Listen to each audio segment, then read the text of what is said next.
Hi, I'm Liz Kettle, and today we're going to make a printed fabric collage, kind of block printed, really simple, contemporary. I'm so excited about this technique because it's so simple and it's just fun, and we get to hand stitch. So the fabric I'm going to be using today is Osnaburg. You can also use muslin.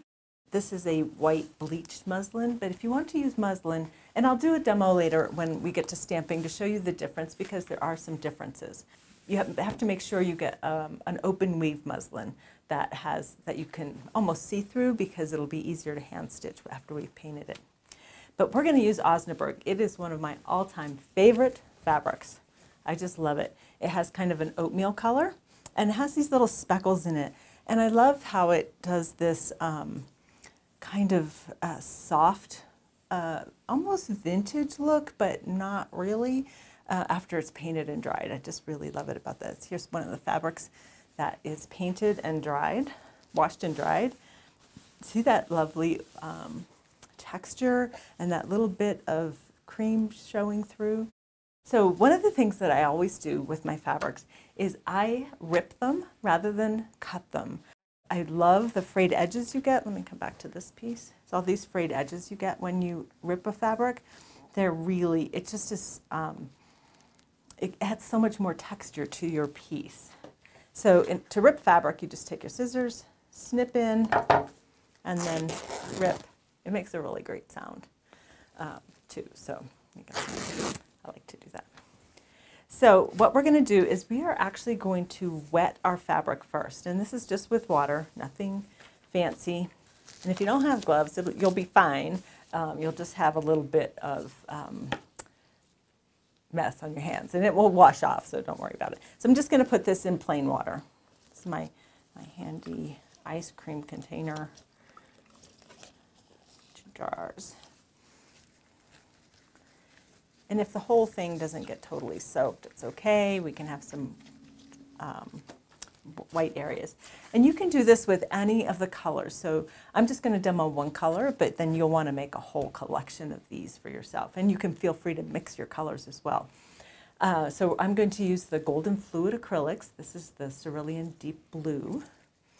Such a nice bright fall. Here in Colorado, we just have these great blue skies in the fall. In the winter, it's just so fun. So we're going to mix this about half and half with GAC 900. And you see that I don't have a whole lot in here, just kind of a moderate amount. You could measure. Most people would measure. And it's about a 1-to-1 ratio. I do this all the time, so I kind of have a feel for what it should look like. And so this is so much fun. So then I'm just going to take my fabric, dunk it in, smush it around, pull it out, and kind of knead the paint into it. And you can leave some areas lighter, and you can have some that are dark. It kind of gives you the effect of a hand-dyed fabric without the cost of a hand-dyed fabric. I really like the mottled effect you get with hand-dyed fabrics. So I'm not trying to get this totally saturated consistently. I want it to be a little bit with light areas and dark areas. You see those light and dark areas? So that's it. That's all you have to do. Then we're going to let these dry, and then we're going to add a layer of surface design on some of them with stamps. Let's make some fun stamps out of foam. Yep, craft foam. This is the thick craft foam. And you can make really great stamps that you can change, that you can use them over and over again. You can, they're just fun and simple. And we're going to use them to make stamps where we can stamp on our fabric and create designs. We're going to be working with pretty simple designs. I have some designs in my sketchbook. I just kind of play with, like I'll say I'm going to play with circles today or ovals.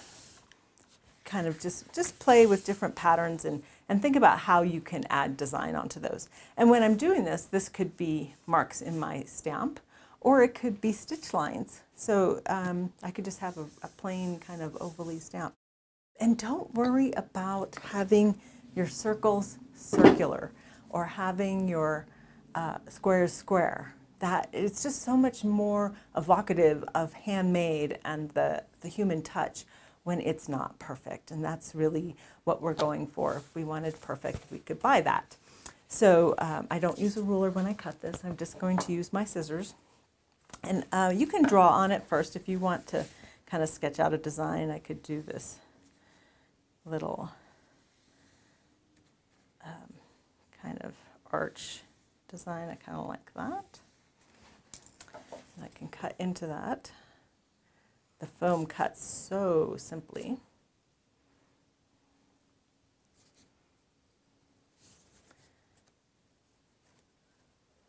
This is a great project to do with kids too, because it's inexpensive materials and you can do so much with it. You can really create lots of great stuff. So there we go. I have this little stamp now. Now, one thing I want you to think about when you're making stamps for your collage is scale. If you're going to be working fairly small, you want to have small shapes. This might be too big if you were working on something that was 4 by 6, if we're going to repeat it.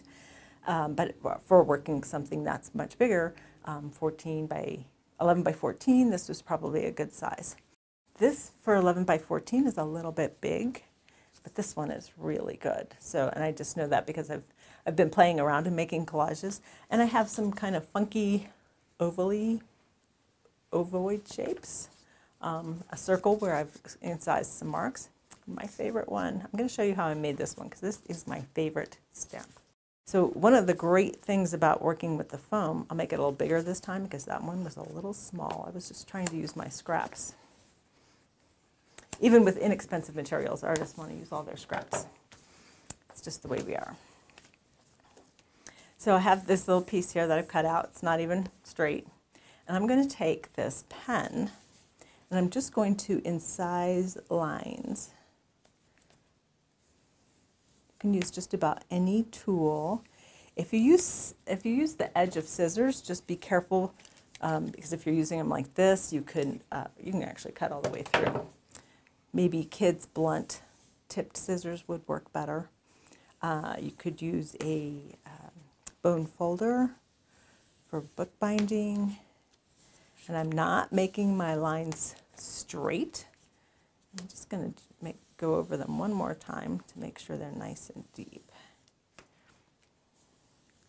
So you'll want to make an assortment of designs and shapes. Oops, now I have an extra thick line there. And you know, like I didn't go in the exact same spot, but that's what makes it interesting. That's what makes it look handmade, and you see the hand of the artist, and that's what's important when we're making. Perfection is highly overrated. So here's some of the ones I did before. I did the same thing, but I made a big grid, and this is how it turned out. And here are some circles. Here's the bigger circles, and here's the smaller circles. Isn't that a nice size? So you can print on your plain Osnaburg fabric, or you can print on the pieces that we painted earlier once they're dried and heat set. Now they do tend to lose a little bit of their color when you wash them, but to me that's the way I like that look. I like it to be not quite so intense. The colors are a little softer. All right, so we've got our designs. And you'll see on some of these, I have a little piece of tape. This makes a fun, easy little handle because sometimes you get paint all over, well, always I get paint all over my fingers, and I'm trying to keep my fingers off of the sides where I'm picking it up. So this helps me pick it up a little bit better. So I just took a little piece of tape, I'm folding it in half like that, and then I'm going to put it down on the fun foam like that. And then I have a little handle. So if you're going to make a bigger stamp that you want to have more raised, you can cut the fun foam into shapes. And then I mounted it on a piece of cardboard. So I just cut the cardboard, and then I used matte medium to paint first the back side of the cardboard. And then I let that dry. Then I turned it over, put the matte medium down, and then took my fun foam shapes and just put them on there. So it's a little bit more durable, and if it gets wet when you wash it, it won't fall apart quite so easily. This will last you quite a while. You'll see that these are stained with paint. That usually won't come off. The foam just kind of takes on the paint color. They look pretty grungy after a while. But if it gets too thick, then you just throw it away and make a new one because they're fun. All right, so let me demo the painting. What you're going to want is, I'm going to be using the golden fluid acrylics. We're going to be using a jelly plate. It is the best surface I've found for applying a nice level load of paint onto your stamp. Because if you take a brush to try and brush it on, it's going to go into your little grooves and then you won't get a nice pattern. And if you just take a brayer and just roll it on, it tends to just not be quite enough because you've just got clumps of paint on the brayer. So we're going to put the paint on our jelly plate, and then we're going to use the brayer to pick up the paint and then roll it onto here. And then we're going to use another one of these as a stamping surface. You always want to have a soft surface when you're stamping on fabric. It will make a much nicer imprint. So let's put some of the cerulean deep blue down here. And you can mix this with the golden acrylic medium if you want to have a little softer hand. But the stamps are smaller, so I don't worry about it quite so much. Spread it around on my jelly plate. So you can see it's got a nice smooth edge here. And then I can put it right onto my stamp with the brayer. You have to, let me see how I can do this easier with this smaller stamp. The other way you can do it, if you have a smaller stamp like this, you can just kind of go like this and pick it up. You want to make sure you don't have splotchiness. You want to have it kind of smooth, so just go right over it with the brayer. And then I'm going to print this down here. And you want to press consistently across the whole surface. I love that. Now with this Osnaburg, and I'll show you just a minute with the cotton, the difference. Yep.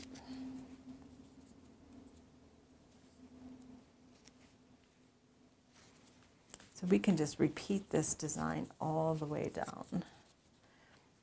I love when it doesn't print perfectly, but I'll show you a fix if you don't like that look, if you want a more solid look. Let's just do one more of these. So that's how I do a repeat pattern. I don't measure, I'm just kind of eyeballing it. Now, if you wanted this to be more filled in, you could simply come in with a brush and add some to it. But I wouldn't add too much because it's these little marks, you can't get that with a machine. A machine can't do that kind of a mark. So it just kind of shows you the hand of the maker a little bit more. But if you wanted to fill it in all the way, you could. It would just might be a little tedious. So with this fun stamp, I'm going to put a little bit more paint down.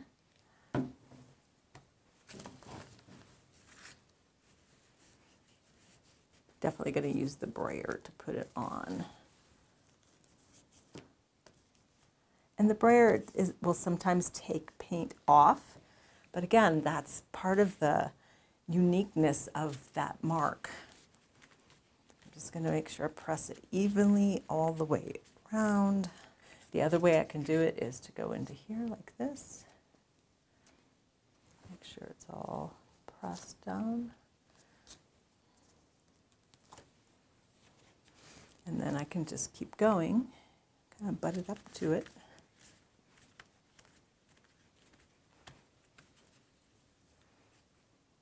Yummy. Now let me do it on one of the painted pieces of fabric so you can see. Let me do the blue on the green. You do want to think a little bit about opposites on the color wheel, and I'll show you what I mean. So I had this turquoise fabric. This was on a piece of muslin that I was playing with. And I used this orange, nickel azurite actually, which is opposite turquoise on the color wheel. It looks horrible. And then here I used the green and it kind of turned more yellow. So I always do tests to double check and make sure that the colors are going to look the way I want.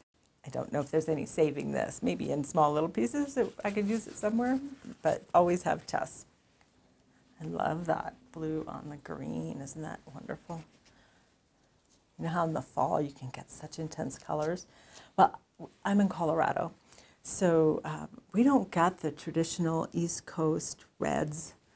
We get browns and golds and brilliant, brilliant blue skies with the old green of the scrub oak. It's just some great colors. But we get yellow, but we don't really get red. But again, I'm not worried about perfection. I'm not worried about it being even. These are going to be used in smaller pieces. I'm not going to use this as a whole piece. I'll probably cut it in half and use it in the collage that way. So there you can see how you can use your colored fabrics and your natural fabrics. And then I want you to just make a whole bunch of these. You need to kind of build up a stash of patterns and designs that you can work with when you're building your collage. So you don't have to stop and go paint something because then you'll lose your groove. So, make a whole bunch and have fun playing and experiment with different designs. And so the other thing you can do to add to your prints that you've made is you can use Copic markers and add design embellishments. You can outline, let me use the tip here. This is a kind of a foresty green, so I can come in here and kind of just do an outline. I can do a line down the middle and add some dimension this way. And you could do this with stitch as well, but it's kind of fun to add markers in there, and the markers will be permanent. Now with that in there, I might want to come back in and paint my other side a little bit more so it's more of a contrast. So don't be afraid to go back into it after you've done it and kind of play with it a little bit more, so that adds a little bit more contrast to that. The other thing you can do is with your brush is simply pull paint up off of your jelly plate and paint your own designs. You can just do patterns of rectangles, little windows. Sometimes you might want to add a little bit more water just so it flows easier on the paint, on the fabric.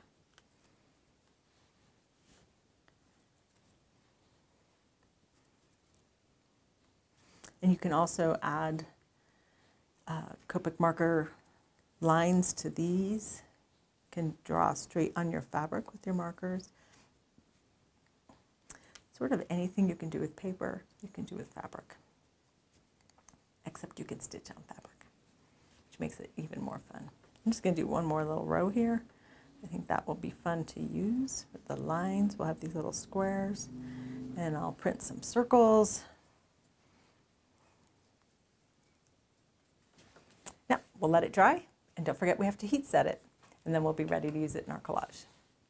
So let's put our collage together, okay? So this is one that I've already done, so you can kind of see where we're going. And these pieces are the ones that we painted earlier and did some stamping on and some extra ones. So there's no easy way to start a collage. It's, I think, the part that gets most people the most frustrated. I work on a piece, this is a piece of felt, and then I have applied the Heat and Bond Light directly to this felt. That way I don't have to apply it to each of my different fabrics. I can just have it all, I can iron it all down at one time to fuse it. And I do that so that I don't have to use pins to make it to, when I hand stitch it. You don't have to fuse it down if you want to use pins or work in a different way, but the fusible just kind of helps hold it while you get it sewn down. It's not, especially working with these thicker fabrics that have acrylic paint on them, it's not, you can't just fuse them. You do need to add hand stitching. So I'm going to start with this little piece that I hand painted, those little squares. I just love grids. And there's, you just have to start playing. This is the stripes that we did with that fun block. And here's some circles I had done earlier. You just have to start playing. There's no easy magical way to create a collage. It's all about play and about not getting frustrated with it. Just understand it's part of the process, and you have to just kind of go with it and have fun with it. That's a pretty blue, picks up that blue. And one nice thing with using all the same paints is that we have colors that all go together really well. I do like this piece too, but it's kind of repetitive, the same size. This one's a little bit more solid, so maybe I'll use that. Don't be afraid to cut your fabrics and rip them. They may end up the wrong size, but you can always make more. And I wish I could give you the super secret to doing this, but there isn't one. It's really, you have to approach it as play, not as a difficult task. Kind of like that there. And I will sometimes work on a collage for days, and sometimes it'll come together pretty. This one came together really quickly. It just kind of, it's like, oh, I like this and this and this together. And sometimes they take a little while. I want more circles. I do love this stripe. Maybe I'll get a little bit more of this stripe. And you can see on this one, I have larger circles. And some of that has to do with scale. If I had those large circles on here, you can see it's like super big. It's really kind of takes over that larger scale. And I do try and kind of balance colors out around and have them reflect off of each other. So I've got this, this, and this are the kind of the same colors. I think I want a bigger piece of green up here. And you can tell I don't measure.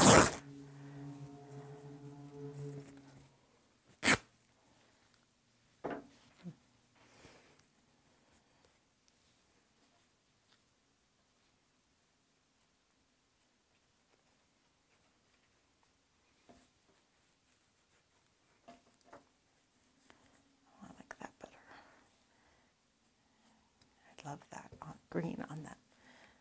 I think that's the nickel lasso in there. Maybe I don't need another piece there. I do talk to myself when I'm creating collages all the time. Yes, I only have one of those. Maybe I could use one of these. I have all these leftover pieces from making this larger one.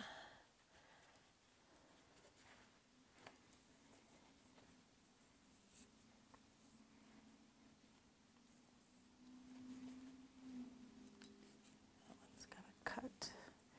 Try this one. That's a little bit lighter.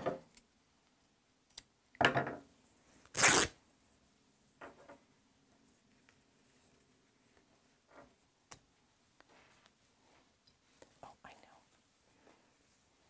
It's not picking up.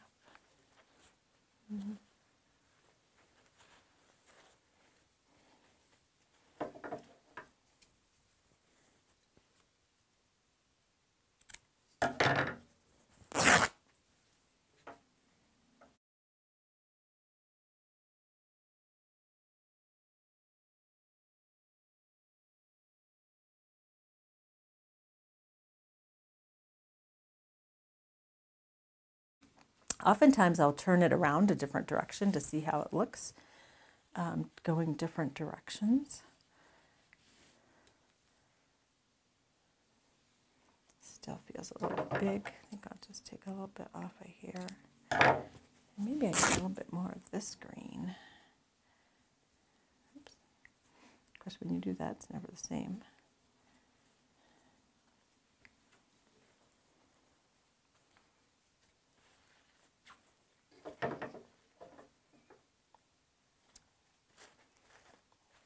Yep, I just have piles. I make a big mess when I'm working on collages. I just like to let them morph and grow and kind of turn out how they want. They get to have a say in the conversation. Maybe that could just be there. Oh, kind of like that.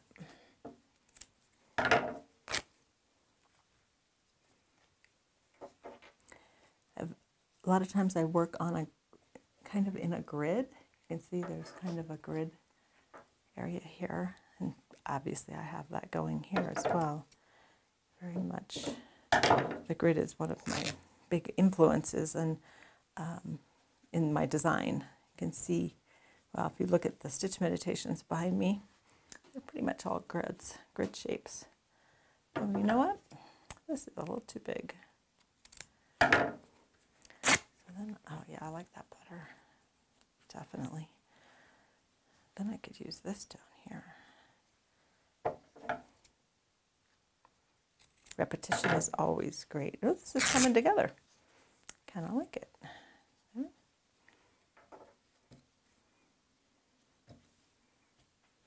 Maybe not. Might be too much.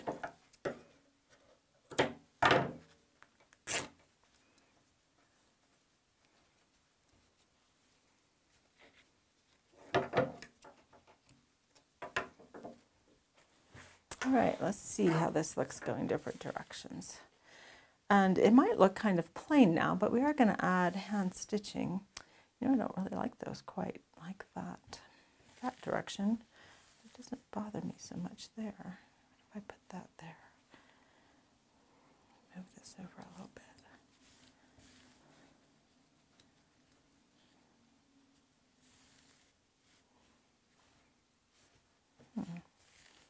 I think that's better.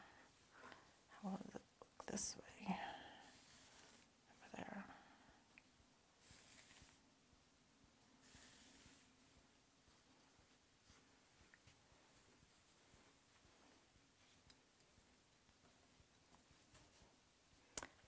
Fortunately, I can take my glasses off and kind of just see a little, blurs everything so you can see the shapes better.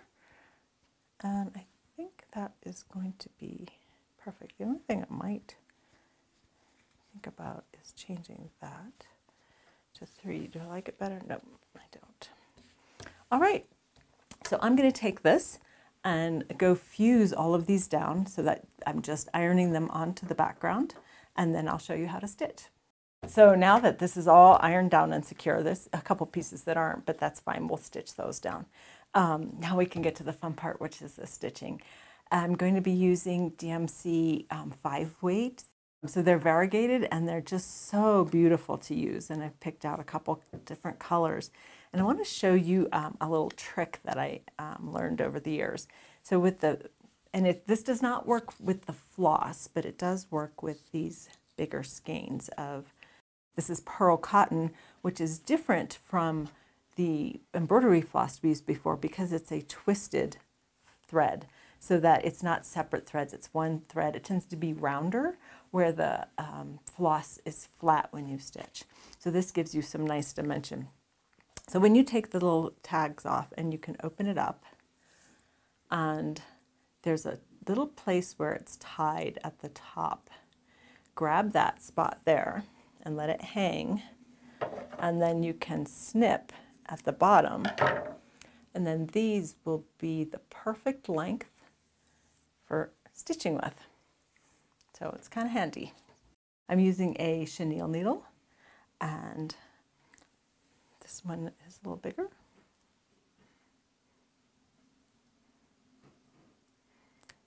This is a 20, size 20, because the pearl cotton is a little bit rounder and it's a little harder to get into the smaller needle.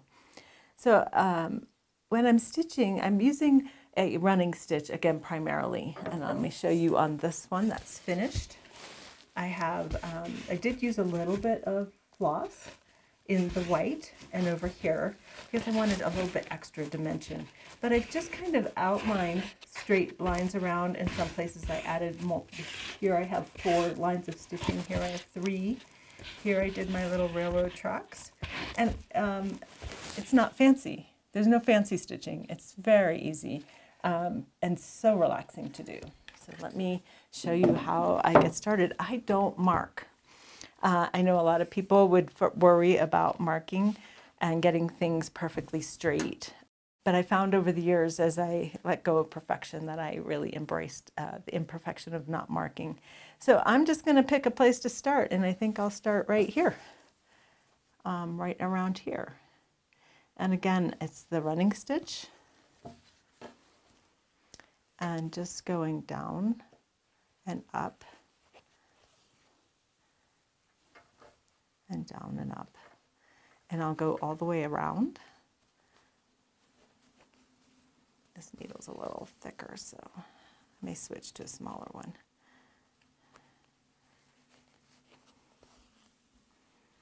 I love how this variegated thread just kind of blends into the fabric. Sometimes I pick thread that contrasts, and sometimes I pick thread that kind of blends more. Like this, it's very blendy. You just see the texture, but you don't see quite so much the color changes. And that depends on where I want to call attention to. Like on this piece, I wanted to call attention to this here and this here. I thought these were some major lines, and this one.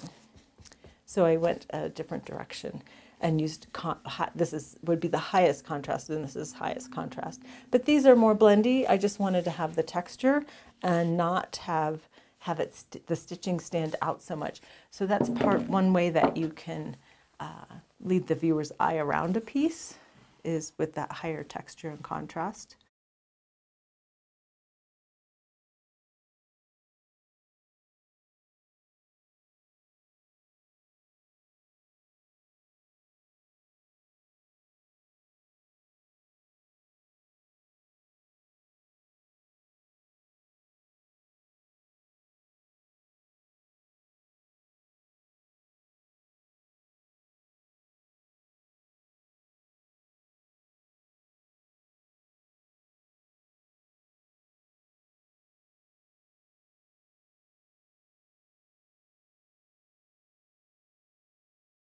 Made by Liz.